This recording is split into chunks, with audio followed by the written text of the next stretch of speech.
জামাতের আমির ডক্টর শফিকুর রহমানের কথাগুলো শুনি।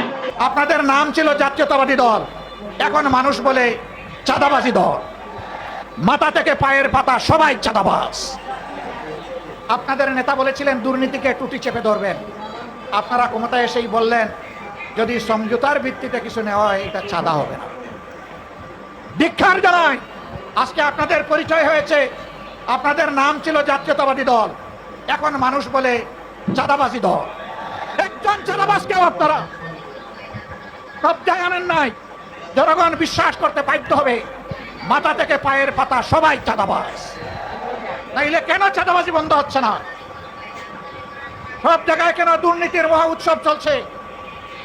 গায়ের জুড়ে সব জায়গায় রাজনৈতিক দখলবাজি কেন চলছে? বাংলাদেশ ব্যাংকের মতো সেন্ট্রাল ব্যাংকের জায়গাটাও আপনারা ঠিক রাখলেন না।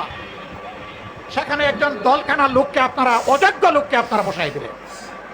বিভিন্ন পাবলিক বিশ্ববিদ্যালয়, একদিকে গিয়ে আপনারা বলবেন অতীতে রাজনৈতিক বিবেচনায় নিয়োগ দেওয়ার কারণে পাবলিক বিশ্ববিদ্যালয়গুলা মান রক্ষা করতে পারে নাই, বিশ্বমানে আসতে পারে নাই।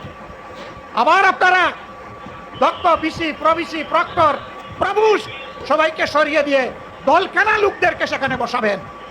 জাতির সাথে এটি হচ্ছে প্রশাসনে যদি নিবেদিত প্রাণ দেশপ্রেমিক দক্ষ যোগ্য মানুষদেরকে তালপট্টিতে খাল বিলে পাঠিয়ে দলখানাদেরকে যদি অযোগ্য জায়গায় বসানো হয়, মনে রাখবেন এর এশারত শুধু জাতি দিবে না, এর আগে আপনাদেরকে দিতে হবে। আমরা প্রত্যেকটি বিষয়ে কথা বলবো, আমরা কাউকে ছেড়ে কথা বলবো। সংসদে লড়াই করব যাতে জাতির দাবিগুলো শান্তিপূর্ণভাবে আদায় হয়। এখানে স্পিকারের অনুমতি নিয়ে কথা বলা লাগে, কিন্তু সেখানে যদি কথা বলতে দেওয়া না হয় অথবা আমরা যদি জাতীয় সমস্যার সমাধান সেখানে খুঁজে না পাই, তাহলে আমরা ওখানে চলে আসব যেখানে কথা বলার জন্য স্পিকারের কোনো অনুমতি লাগবে না। আমরা তখন জনগণের পার্লামেন্টে চলে আসব।